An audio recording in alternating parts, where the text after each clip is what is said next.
Welcome to GearCheckGames. This is part 5 of our commentary for The Legend of Zelda: The Wind Waker. Last time we arrived on Windfall Island and, procured a few valuable items and, like Tingle. But yeah. Are you objectifying Tingle, Dan? Yes. Are you undermining his agency? God, you sicken me. He deserves it. Yeah. God, we gotta get away from this horribleness. So let's just sail away into the wild blue yonder, and I think... I mean, if he objectifies his own kind, then I feel like he's fair game. Yeah. What do they call that? Upcomings? Don't become like Tingle, Dan. You're better than that. The upcomings. Can you believe I graduated college? Yes. Yeah, because I graduated from college. That makes this even sadder. Oh, get ready for that. So here we are. Here we are out on the beautiful blue ocean. Or the beautiful bloom ocean, as some might say. Ha. See, there it is. I'm already complaining about the bloom again. So before the game came out, what divided people was the art style. After the game came out, what seems to divide people is whether or not they like the sailing, and I am firmly in the camp of loving it. Same. It's just... And admittedly, I can see the complaints. Like, this is a pretty barren environment. Like, points of interest are spaced, like, pretty far apart from each other, but, like... Playing this as a kid, I think I was just impressed by, like, the scope of it. Like, this ocean was just so gigantic, like, stretching out in every direction. And there's so many interesting people to meet along the way, like this raft guy, who doesn't seem to have noticed me yet. Yeah, I like how these lookout guys with telescopes just have the worst, just awareness. Mm-hmm. Speaking of which... Snake! Wow. Cue Mushu being like, "You missed! How could you miss?"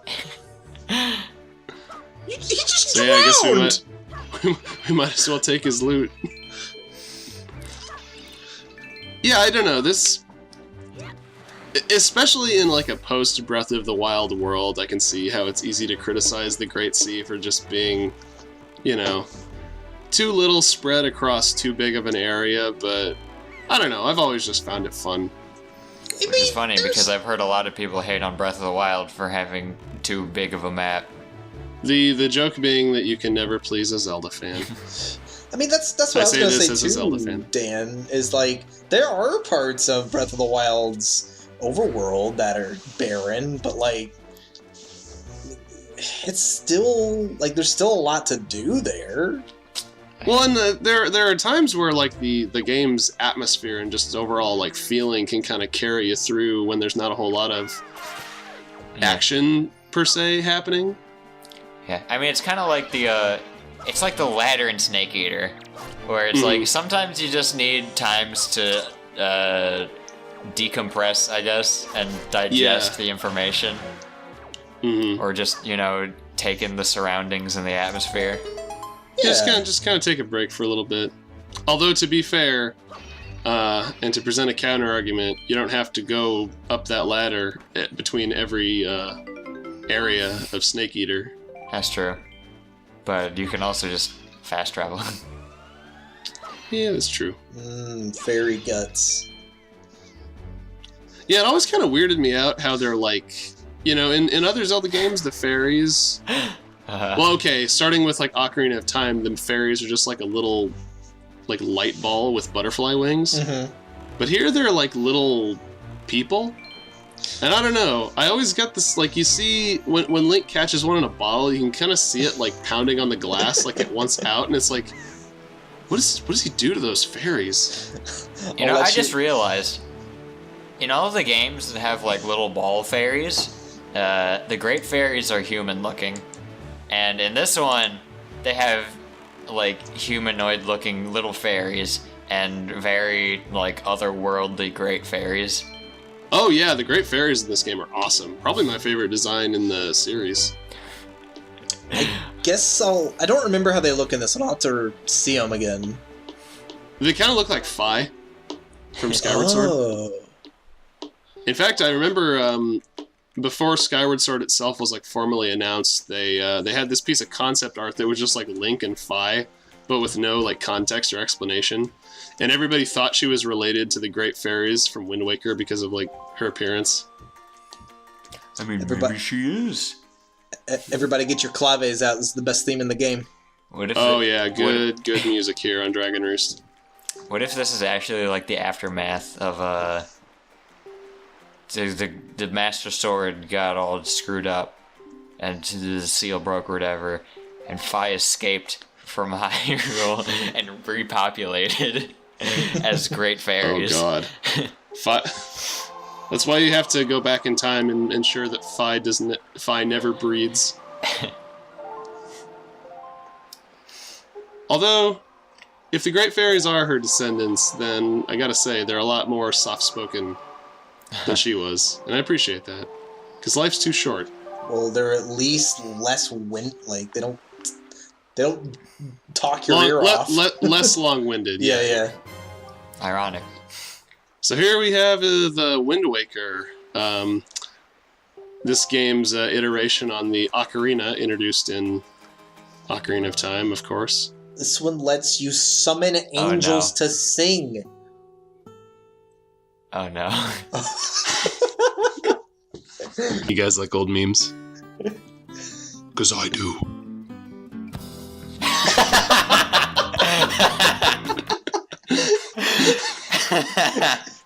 And now you know why this part is copyright claimed. Wait, for that song alone? Yes. Oh boy. I can't wait till we get to Pikmin then, because I'm going to get copyright stricken to hell. Oh lordy. Let's see. Oh yeah, the Wind Waker. This game gets my vote for best bomb flowers in the series. Oh yeah. Well, yeah, they got the best. But yeah, the Wind Waker was Ocarina of Time the first game to include like an interactive musical instrument in one of these? Yes. Okay. And in my opinion, and what I assume to be the opinion of most others, they kind of peaked in Ocarina and Majora in terms of just providing like an actual musical instrument to play around with. Yeah. I mean, I like the Wind Waker fine, like as a gameplay device, but there's just not as much room for like experimentation because you can't play as big of a variety of notes, and you can't. You have to play in time with the music, like you can't like dictate your own rhythm. Yeah. So it's just not quite. It doesn't have the depth of the ocarina, but you know, it's still it works for what it has to do. Especially in HD, where they cut out the repeat performance after you hear it once in a session. Yeah. I think the Wind Waker is probably my second least favorite instrument in the series, with my least favorite being the whistle stuff from Twilight Princess. Oh, yeah. Well, that was just kind of like the Wind Waker with all of its problems amplified. Like my little Melee opening reference there. Oh, that's great. Fun fact, you can get up here without pulling the blocks out. Okay, Mr. You hop GDQ, on that little rock over there. Oh, really? Yeah. Can you just hop up there? You have to do a side hop up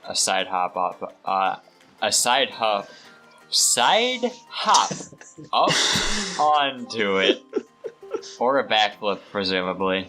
And then if you angle it right, you can jump off the rock and grab the ledge. I just noticed that Quill has one of those like two-pronged belts. Or does he just have two belts? Your sister. It looks like two belts to me. Well, it's weird. Like, it looks like two belts, but they only have one buckle. This is like Tetsuya Nomura Jr. It's like inverse Nomura. There's a fewer lot of belts, but more buckles. He's like dipping his toe into the water of Nomura's fashion. He's like, maybe I'll just add like one extra belt, just see how it feels. Just put it on one character. It can't do that much harm. You guys say Tetsuya Nomura pioneered that, but I definitely remember seeing those types of belts in mass in Diablo 2, where you could get like belts with like 4 buckles, but like the more belts on the model there were, the more potions you could carry. It's like you wanted more belts, Ah, so there is a purpose. Yeah, they definitely had a function. And therein lies the distinction. Whereas I don't know why gentlemen. Donald would want to unzip his hat into like a strip of cloth. His hat does have a zipper, doesn't it? It's like zigzagging all over his hat. So maybe he keeps his change in there? It's actually pockets. Trey, that's where he keeps his money, Munny. Oh. Yeah. I should have called it Gil just to piss off all the Final Fantasy fans. So here we are in the Rito village, or Rito cave as I like to think of it, because that's what it is. And I think my biggest disappointment with this place is that it doesn't have its own music. Uh-huh. Which is a very Joe complaint, but come on. How awesome would like a slowed down version of the Dragon Roost Island theme have been? Answer, awesome, because they actually did that in Breath of the Wild. And it was awesome. This entire episode is just us complaining why we're not playing Breath of the Wild. I love the Wind Waker. Let me tell you how much I love Breath of the Wild instead. Did I mention Bloom? Oh, Lord. So yeah, I guess this was the game that introduced the Rito, and the only other game to feature them besides this would be, Breath of the Wild. So I have. So they're. Go on. No, you had an idea first. Well, I was gonna say, like, has Nintendo confirmed that the Rito are descended from the Zora, like, explicitly? Because I know I'm pretty sure have, it like, says in like the Hyrule Historia and stuff. Because I know they have the Zora symbol from Ocarina of Time on like some of their stuff. Like I think Medley straight up has it on her her robe, and there's a Zora sage that talks to Medley. So yeah, that's enough evidence for this guy. I would laugh if they weren't actually descended from the Zora, but just like worship them like gods. So like the spirits of the Zora, just like they automatically like the Rito because they're like, man, they ain't related, but they really like our culture. They know what's up.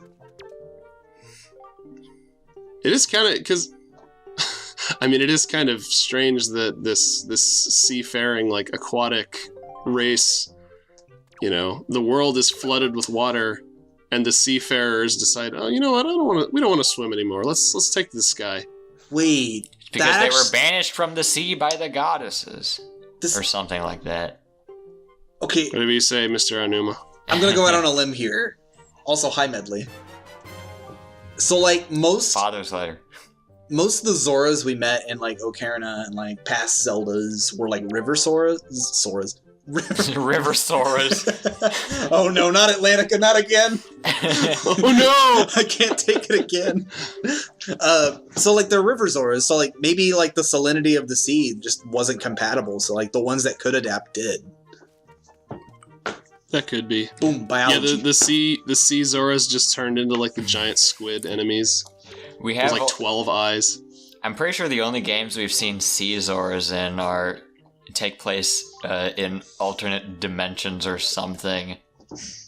Oh yeah, the Oracle games. Yeah, Oracle, and I think specifically Oracle of Ages Majora and Majora's Mask. Yeah. So sea Zors, are they really good at cutting? They're really good at cutting prices, am I right? Come listen to us next episode. I just noticed the map on to the left of the sorting minigame. That's kind of cool. So, I think all of these, well, I would assume that all of these symbols correspond with different islands. They do, look at the map. Yeah. I like that there's one for... there is a map. I like that they deliver mail to Forsaken Fortress. Yeah. Like, how do you suppose that tends to go? Well, there is one little side quest in the game that touches on that. With Mo the Moblin. Yeah. Aw. They're people! Stop killing them! So yeah, it's pretty basic minigame here. Not really related to any other game mechanics. Just kind of highlight the right icon and push A. But it's, you know, it's nice and fast and sort of fun. Uh-huh. Although I will say, I prefer for Zelda minigames to kind of train you in like one of the game's mechanics, or, you know, God forbid, require you to do something using those mechanics that's harder than like what you have to do to complete the game.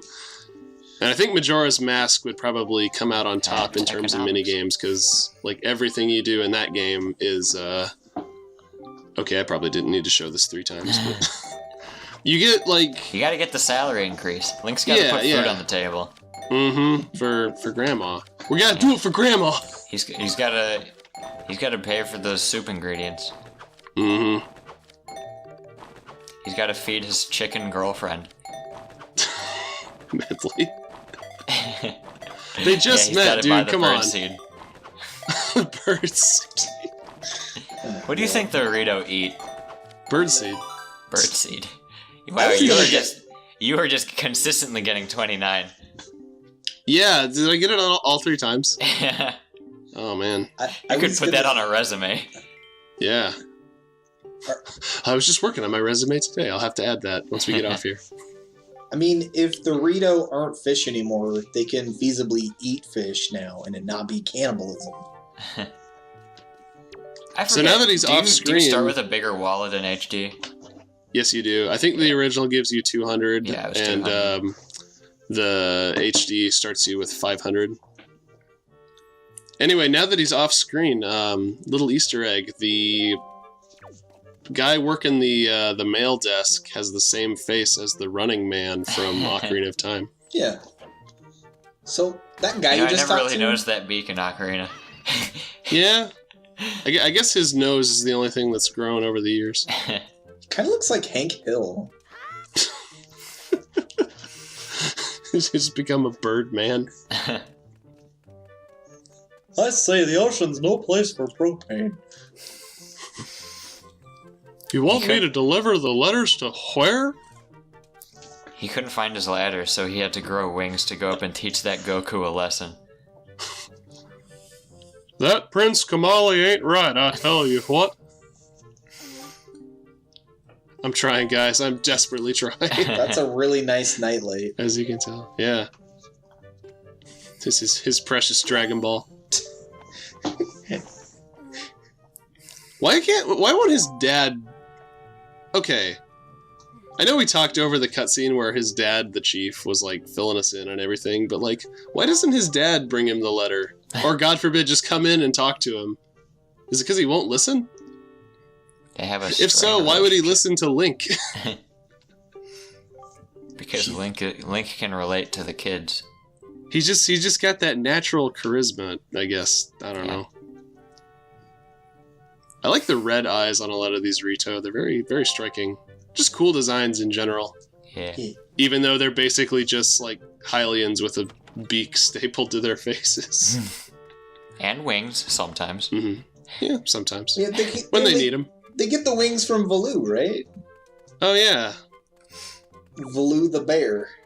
Mm-hmm. Yeah. And they have tiny little bird feet that don't have talons for which to grip onto perches. Yeah, I'm not even convinced those are feet. Those could just straight up be boots. Oh. Their legs are just clipping into the ground.